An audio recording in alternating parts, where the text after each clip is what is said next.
আসসালামু আলাইকুম, সবাইকে আমন্ত্রণ জানাচ্ছি beyond border sports presents the football insight powered by rabbit hole BD. ফুটবলের একদম খুঁটিনাটি ইনসাইট নিয়ে কথা হবে, আর কথা বলার জন্য সব সময়ের মতো আমাদের সাথে আছেন আমাদের সবার প্রিয় জাহিদ হাসান এমিলি ভাই। ভাইয়া, welcome to our show. Thank you. অনেকদিন পর, মানে অনেক বড় একটা গ্যাপ হয়ে গেছে, এর মধ্যে আসলে এত এক্সাইটিং কিছু ম্যাচ ছিল।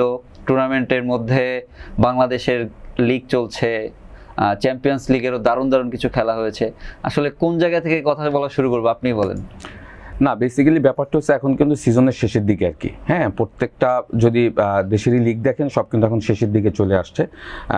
স্পেসিফিকভাবে যদি প্রত্যেকটা ইংল্যান্ডের লিগ দেখেন, যদি স্পেনের লিগ দেখেন, বুন্দেস লিগা দেখেন, ইভেনচুয়ালি আমাদের বাংলাদেশ লিগও যদি দেখেন, সবার কিন্তু এখন 4-5 রাউন্ড করে খেলা বাকি। তো এই সময়টা আসলে খুবই ক্রুশিয়াল টাইম, এবং আমার কাছে মনে হয় যে এখন আসলে ইভেন আপনাদের চ্যাম্পিয়ন্স লিগের কথা বলছেন, চ্যাম্পিয়ন্স লিগও কিন্তু এখন সেমিফাইনাল লাইন আপ ঠিক হয়ে গিয়েছে। তো সেইখান থেকে সবাই কিন্তু আসলে এখন ফোকাস চ্যাম্পিয়নের জন্য আসলে কারা লড়বে। এবং অ্যাট দ্য সেম টাইম আর একটা জিনিস হয়তো আমরা ভুলে যাই, সেটা হলো রেলিগেশন। আপনি দেখবেন রেলিগেশন জোনগুলোও কিন্তু খুব ফাইট হচ্ছে, স্পেশালি যদি আপনি ইংলিশ প্রিমিয়ার লিগে দেখেন, টটেনহাম হটস্পারের মতো দল আসলে রেলিগেটেডের জায়গায় রয়ে গেছে।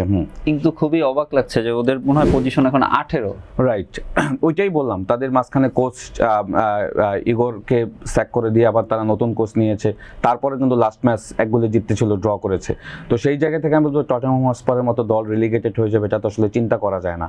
যারা কিনা একসময় আসলে এবার চ্যাম্পিয়ন্স লিগও খেলেছে, ইভেনচুয়ালি সবসময় চ্যাম্পিয়ন ফাইটের জন্য খেলে, 1 থেকে 4-এর ভিতরে থাকে। তো সেই দলটা এখন রেলিগেটেড একদম দ্বার প্রান্তে, এবং আমার মনে হয় যদি তারা একদম বেটার পারফরমেন্স না পারে, সেখানে কিন্তু আমার কাছে মনে হয় যে রেলিগেশন হওয়ার চান্স খুবই বেশি।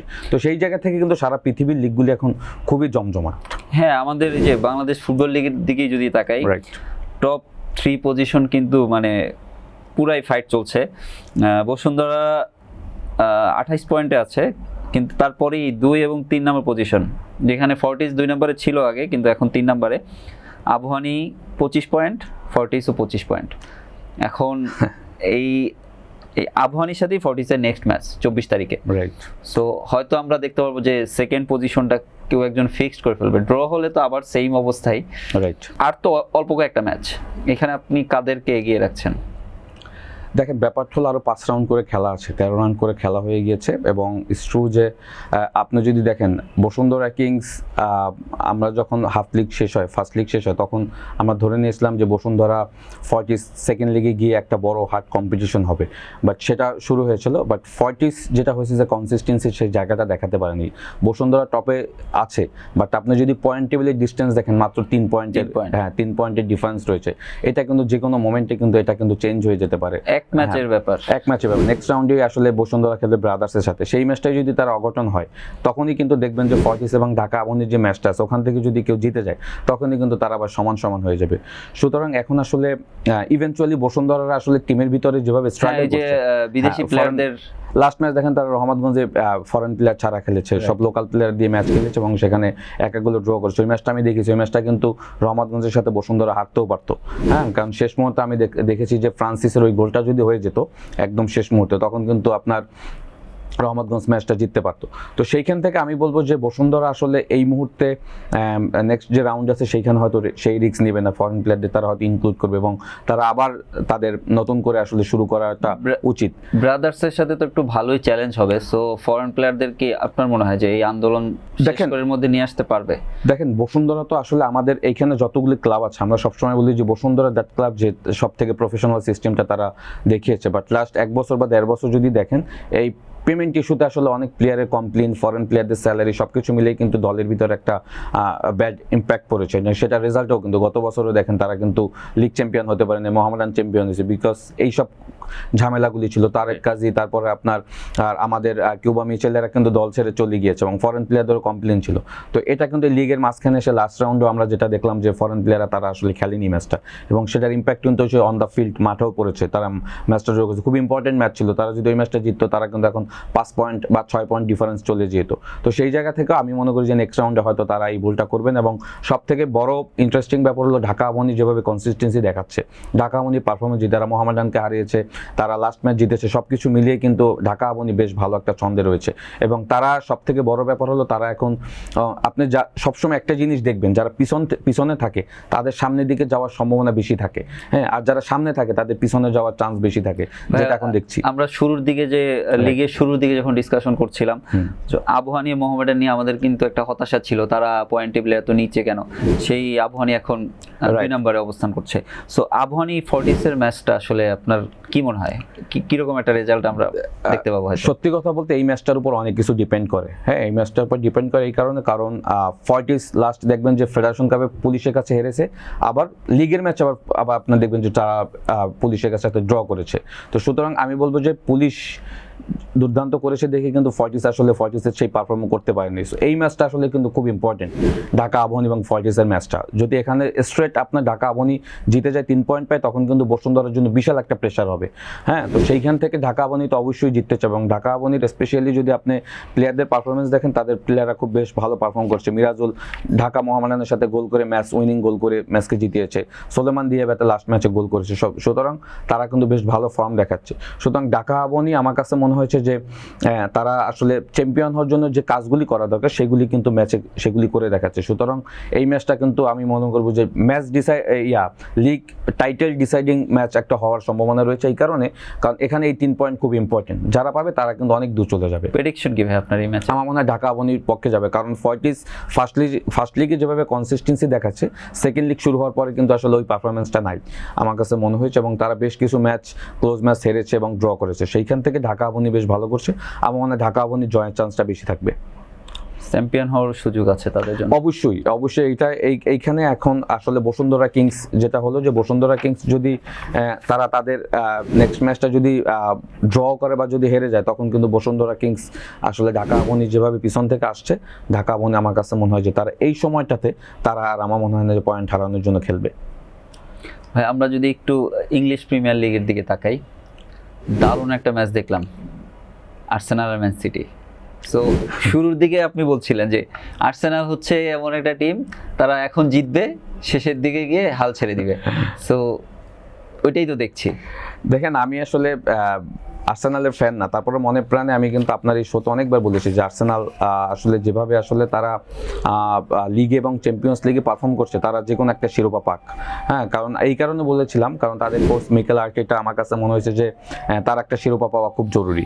তো সেই জায়গা থেকে আসলে আমি চেয়েছিলাম, বাট সেইটা তো আসলে এখন যেভাবে তারা পারফর্ম করছে, ইভেনচুয়ালি যদি চ্যাম্পিয়ন্স লিগও দেখেন, তারা আসলে স্পোর্টিং লিসবনের সাথে তারা ঘরের মাঠে আসলে যেভাবে ম্যাচটা খেলেছে তাদের, এবং লাস্ট ম্যাচ ম্যানচেস্টার সিটির সাথে তারা যেভাবে হেরেছে, এই পারফরমেন্স আসলে আমাকে আস্তে আস্তে হতাশ করছে, যে সত্যি কথা। এবং তারা চ্যাম্পিয়ন্স লিগ অ্যাথলেটিকো মাদ্রিদের সাথে খেলবে, এবং আমার কাছে মনে হয় যে এখন সিটি যেভাবে আসলে তাকে প্রেশার ক্রিয়েট করছে, হ্যাঁ, তো আপনার ঘাড়ে যখন প্রেশার থাকবে তখন কিন্তু আপনার পারফর্ম করা ডিফিকাল্ট হয়ে যাবে, সত্যি কথা। সিটির কনফিডেন্স লেভেলও কিন্তু এখন একদম হাই, মানে 3 পয়েন্টের গ্যাপ। দেখেন, সিটির অ্যাডভান্টেজটা হলো সিটি চ্যাম্পিয়ন্স লিগ থেকে আউট, সিটির এখন একটাই টার্গেট, কোনো টেনশন নাই, এক জায়গায় ফোকাস, এক জায়গায় ফোকাস। আর্সেনালের কিন্তু এখন চ্যাম্পিয়ন্স লিগ ম্যাচ হয়েছে, এই মাসেই কিন্তু আবার 28-29 তারিখে তাদের চ্যাম্পিয়ন্স লিগে ম্যাচ আছে, হাই ইন্টেন্সিটি ম্যাচ খেলবে তারা অ্যাথলেটিকো মাদ্রিদের সাথে। সুতরাং মেইন প্রেশারটা কিন্তু আসলে আর্সেনালের। তো সেই জায়গা থেকে কিন্তু সিটি আমার কাছে মনে, এবং সিটির কোচ কিন্তু Pep Guardiola last match performance আপনার প্রেস কনফারেন্সে সে বলেছে যে আমি চাই মিকেল আর্টেটা নেক্সট যে 5টা ম্যাচে সবগুলি হারুক,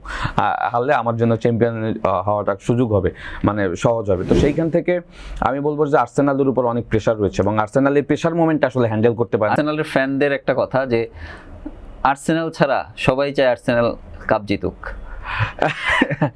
না, এটা তো অবশ্যই, এবং আমি আপনাকে বলেছিলাম যে আর্সেনাল একটা ট্রফি পাক, কারণ যেভাবে আসলে সিজনের শুরু থেকে, এবং আপনি যদি দেখেন চ্যাম্পিয়ন্স লিগের যদি রাউন্ড অফ 16 যখন এসে সব থেকে বেশি পয়েন্ট নিয়ে কিন্তু আর্সেনাল প্রথমে কোয়ালিফাই করেছে।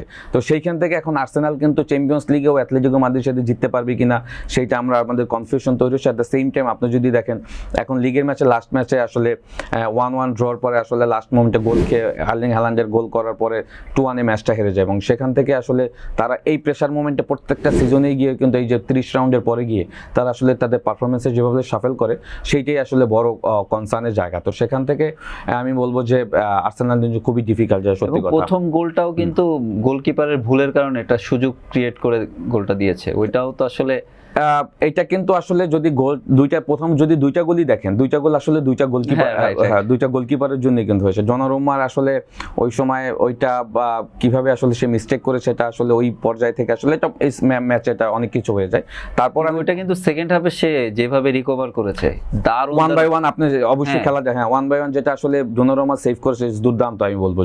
সো চ্যাম্পিয়ন হতে গেলে এইসব লাকগুলো কিন্তু আপনার সাথে থাকতে হয়, এবং আমার মনে হয় যে ম্যানচেস্টার সিটি এখন পুরোটাই কনসার্ন কিন্তু তাদের লিগ ম্যাচগুলি, এবং সত্যি কথা বলতে তারা কিন্তু রেস্ট নিয়ে খেলতে পারবে, বাট আর্সেনালে কিন্তু সেই সুযোগ নেই। আর্সেনালে কিন্তু এখন অনেক টাফ ম্যাচ আছে, অ্যাট দ্য সেম টাইম তাদের চ্যাম্পিয়ন্স লিগের দিকেও কিন্তু তাদের কনসার্ন থাকতে হবে। দুইটার দিকে ফোকাস দিতে গিয়ে আমার কাছে মনে হয় আর্সেনালের উপর একটা বড় ম্যান সিটি মনে হয় এফএ কাপের সেমিফাইনাল খেলতে হবে, ম্যানচেস্টার সিটি এফএ কাপ খেলবে বা যাই খেলে ম্যানচেস্টার সিটির মেইন ফোকাস কিন্তু লিগ টাইটেল জিতলে কিন্তু তারা আপনার এফএ কাপ জিতলো না, চ্যাম্পিয়ন্স লিগে বাদ হয়ে গেল, এইগুলি কিন্তু এক পাশে থেকে কিন্তু মেইন ফোকাসটা থাকবে তাদের লিগ চ্যাম্পিয়নের দিকে। আর আর্সেনালের হল আর্সেনাল কিন্তু চ্যাম্পিয়ন্স লিগও কিন্তু খুব ইম্পর্টেন্ট, বরং লিগের থেকে তাদের মনোযোগ কিন্তু চ্যাম্পিয়ন্স লিগ দিকে বেশি।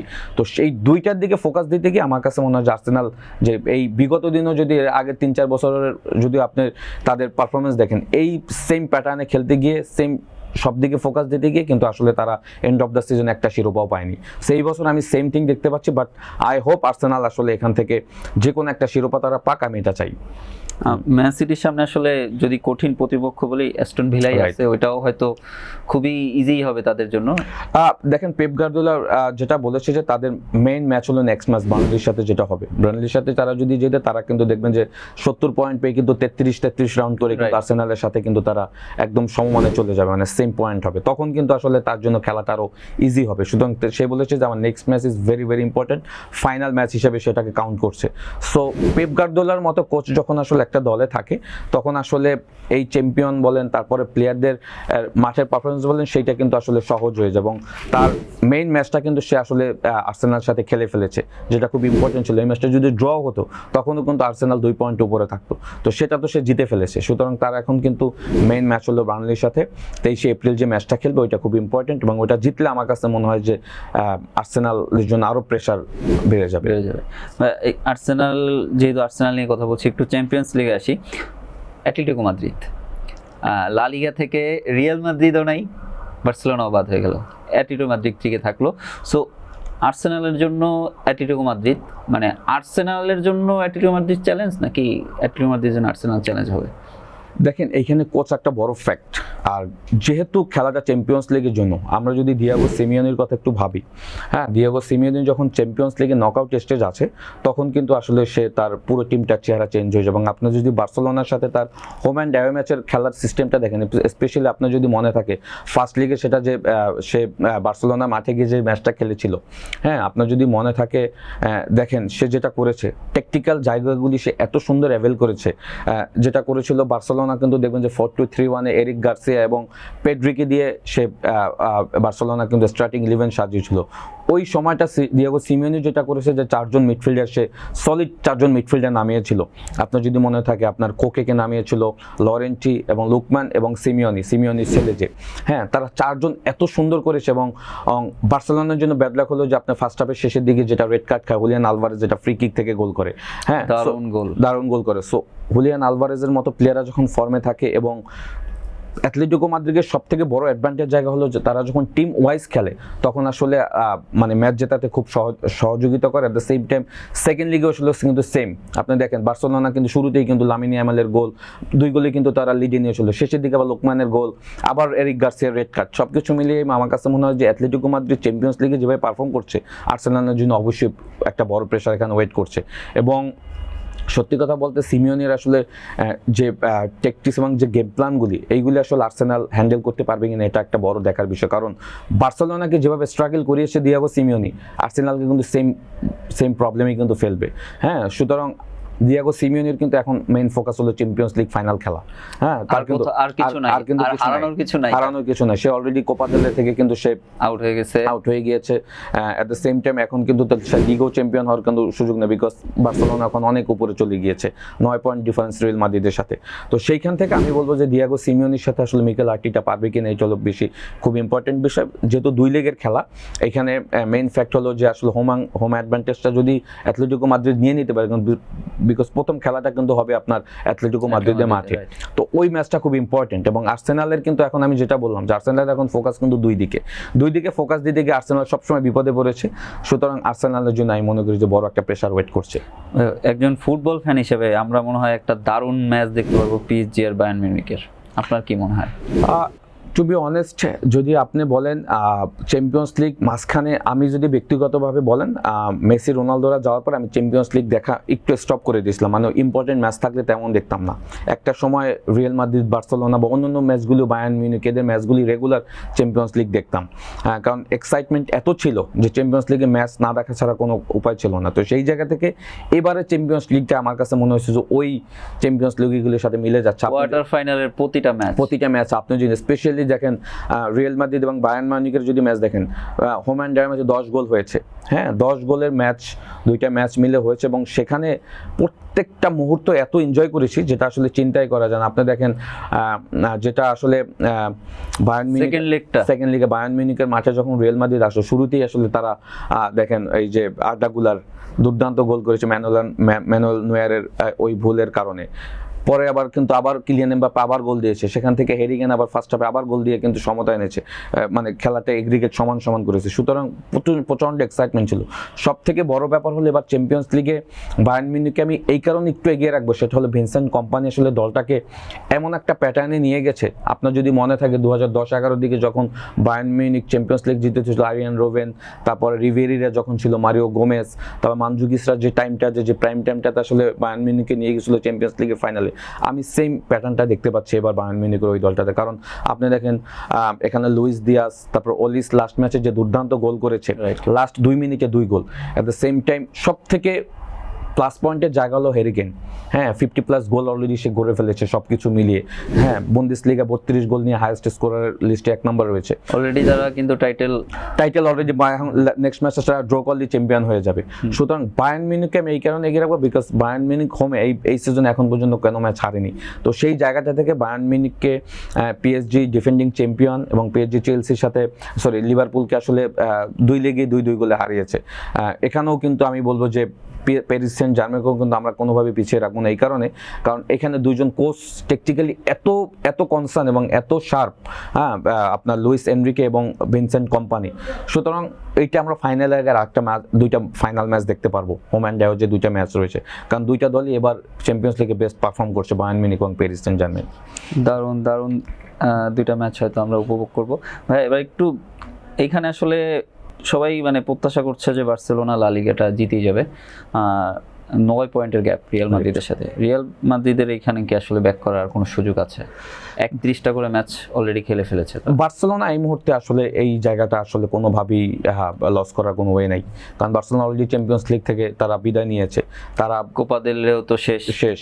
তো তাদের সামনে কিন্তু এখন শুধু লা লিগাই রয়েছে। সো বার্সেলোনা 9 পয়েন্ট ডিফারেন্স, এটা যদি তারা এখান থেকে রিয়াল মাদ্রিদ তাদেরকে টপকে যায়, এটা ব্যাড লাক ছাড়া কিছুই বলবো না। এবং আমি বলবো হ্যান্সি ফ্লিকের জন্য এটা বলবো সব থেকে বড় বাজে একটা সিজন যাবে। তো সেইখান থেকে 9 পয়েন্ট একটা দল যখন ডিফারেন্স থাকবে তখন আসলে, এবং যেহেতু এটা লা লিগা, তো সেখান থেকে আমার মনে হয় যে বার্সেলোনা চ্যাম্পিয়ন হওয়াটা আমি এখন সময়ের ব্যাপার দেখছি। কারণ লা লিগাতে যেটা হয় যে বার্সেলোনা আসলে লাস্ট সব ম্যাচই কিন্তু তারা প্রত্যেকটা ম্যাচ জিতেছে, সবগুলি জিতেছে। সুতরাং কনসিস্টেন্সি বেশ ভালো থাকে। সব থেকে তাদের ব্যাড পয়েন্ট হলো তাদের মেইন প্লেয়ার যে রাফিনহা, ওর ইনজুরিটা কিন্তু চ্যাম্পিয়ন্স লিগও আপনি দেখবেন ভুগিয়েছে। রাফিনহা থাকলে কিন্তু আমি মনে হয় অ্যাটলেটিকো মাদ্রিদের সাথে আসলে এটা নাও হতে পারতো। সো ওই জায়গাটা আসলে আমার কাছে মনে হয় রাফিনহা হয়তো নেক্সট ম্যাচ স্টার্ট করবে, বা তার ইনজুরি রিকভারি হয়েছে। সুতরাং রাফিনহার খেলাটা খুব ইম্পর্টেন্ট, এবং এই মুহূর্তে রিয়াল মাদ্রিদকে আসলে আমি দেখছি রিয়াল মাদ্রিদের ফ্যানদের জন্য একটু এই সিজনটা খুবই মানে একদম কোনো ধরনের কোনো টাইটেলই তারা পাচ্ছে না।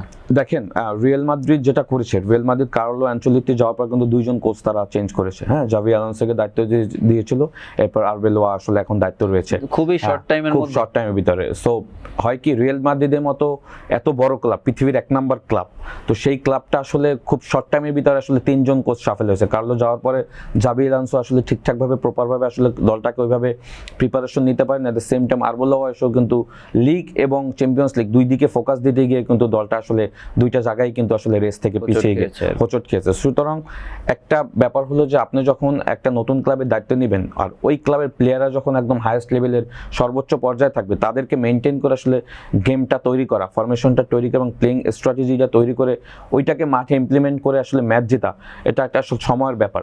ওই জায়গাটা আসলে খুব সাফেল করেছে, বিকজ খুব শর্ট টাইমের ভিতর দুজন কোচ এসেছে, যার কারণে আমার কাছে মনে হচ্ছে যে প্লেয়াররা যে আপনার যে গেম প্ল্যানটা এক্সিকিউট করা, এইটাতে একটু সময় লেগেছে। তো সেই জায়গা থেকে আমি বলবো যে এইটা আসলে রিয়াল মাদ্রিদের জন্য একটু পিছিয়ে গেছে। আপনি দেখেন কিলিয়ান এমবাপ্পে প্যারিস সেন্ট জার্মেইতে অনেক বছর খেলেছে, তার মেইন স্বপ্ন ছিল সে চ্যাম্পিয়ন্স লিগ জিতবে, যার কারণে কিন্তু সে রিয়াল মাদ্রিদে গিয়েছে। বাট সে যখন রিয়াল মাদ্রিদে গিয়েছে, দ্যাট টাইম পরের বছরই কিন্তু চ্যাম্পিয়ন্স লিগ জিতেছে প্যারিস সেন্ট জার্মেইন। সুতরাং জিনিসগুলো কিন্তু উল্টো হচ্ছে। বড় ক্লাবের মেইন ব্যাপার হলো যে আপনি যত বড় প্লেয়ারই থাক না কেন, কোচ একটা বড় ফ্যাক্ট। হ্যাঁ, কোচ একটা বিশাল ফ্যাক্ট, কারণ লুইস এনরিকে এই প্যারিস সেন্ট জার্মেইনকে আসলে যেভাবে দাঁড় করিয়েছে এবং এই প্লেয়ারদেরকে নিয়েই কিন্তু সে চ্যাম্পিয়ন্স লিগ জিতেছে, আর একটা চ্যাম্পিয়ন্স লিগ জেতা দ্বার প্রান্তে। হ্যাঁ, আমি যদি ভুল না করে থাকি, প্যারিস সেন্ট জার্মেইন এবারও যদি চ্যাম্পিয়ন্স লিগ জিতে, সেটা কিন্তু অঘটন হবে না, কারণ তাদের মিডফিল্ডে ভিদিনার মতো প্লেয়াররা যেভাবে পারফরমেন্স করছে, ওসমান ডেবেলে যেভাবে আসলে চেষ্টা করছে, ওই জায়গাটা কিন্তু আমি মনে করি যে খুবই দুর্দান্ত। তো সেই জায়গা থেকে রিয়াল মাদ্রিদের জন্য আপনি যেটা বলেছেন যে খুবই খারাপ এবং ব্যাড লাক, কারণ Vinicius Junior, Kylian Mbappe, Rodrygo injury রয়েছে, তাদের মতো প্লেয়াররা থাকা অবস্থায় কিন্তু সোশ্যাল মিডিয়ায় আসলে সবাই মজা করে বলছে আর কি যে অবাগা যেখানে যায় সাগর শুকিয়ে যায়, এমবাপ্পের অবস্থা হচ্ছে এমন। আমি তো আমার ওইখান থেকে এখানে আসলে এখন ওরা চ্যাম্পিয়ন্স লিগ জিতছে, এখানে আর জিততে পারছে না।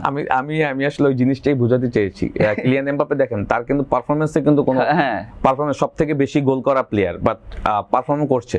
বাট এজ এ টিম যখন আপনি পারফর্ম না করতে পারবেন, তখন আসলে কিলিয়ান এমবাপ্পের জন্য ইজ ভেরি আনফর্চুনেট। এবং লাস্ট ম্যাচেও যেটা আপনার বায়ার্ন মিউনিখের সাথে সে গোল করেছে, দলকে সামনের দিকে অ্যাডভান্টেজও রেখেছে, বাট আলটিমেটলি ম্যাচটা জিততে পারেনি। তো সেইখান থেকে ওই ম্যাচটার কথা যদি একটু বলি, দেখেন ব্যাড লাক আসলে যখন আপনার শুরু হয়, তখন আসলে আপনার চারোদিক থেকেই হয়। আপনি দেখেন কামাভিঙ্গা যে রেড কার্ডটা হচ্ছে, তারপরে কিন্তু 2 গোল খেয়েছে, তখন ম্যাচ ছিল 6 মিনিট, মানে এগ্রিগেট সমান। হ্যাঁ, তো কামাভিঙ্গার আনফর্চুনেট রেড কার্ড খাওয়ার পরে কিন্তু 2 মিনিট পরে কিন্তু আপনি দেখবেন লুইস দিয়াজের গোল, এর 1 মিনিট পরে আবার অলিসের গোল। সবকিছু মিলিয়েই কিন্তু আসলে রিয়াল মাদ্রিদের জন্য কিন্তু আসলে সিজনটা আমি বলবো যে কিছুটা হলো কপাল খারাপ, কারণ ওই সময় কিন্তু 90 মিনিটস পার হয়ে গেলে কিন্তু খেলাটা আবার কিন্তু রিয়াল মাদ্রিদ কন্ট্রোল করে ফেলতে পারতো, বাট ওই 6 মিনিটের ব্যবধানে কিন্তু রিয়াল মাদ্রিদ পিছিয়ে যায়। সুতরাং কিলিয়ান এমবাপ্পের আমি বলবো যে কিছুটা হলো অবশ্যই ব্যাড লাক, কারণ অনেক সময় চ্যাম্পিয়ন্স লিগ জিততে গেলে বা লিগ জিততে গেলে আপনাকে লাকও কিছুটা ফেভার করতে হয়, সেইটার জায়গাটা আমার কাছে মনে হয় রিয়াল মাদ্রিদ পায়নি আর কি। ধন্যবাদ ভাইয়া, অনেক ডিসকাশন হলো আসলে আমাদের অনেকগুলো, আমাদের অনেক দিন গ্যাপ হওয়ার কারণে অনেকগুলো ভালো ভালো ম্যাচ মিস হয়ে গিয়েছিল, ওগুলো নিয়ে ডিসকাশন হলো। আবার নেক্সট উইকে আবার কথা হবে এই চ্যাম্পিয়ন্স লিগ এবং লিগগুলোর কি আপডেট সেগুলো নিয়ে। ধন্যবাদ ভাইয়া। ধন্যবাদ আপনাকে। দর্শক, আজকে এই পর্যন্তই। নেক্সট এপিসোড দেখার আমন্ত্রণ জানিয়ে বিদায় নিচ্ছি। আল্লাহ হাফেজ।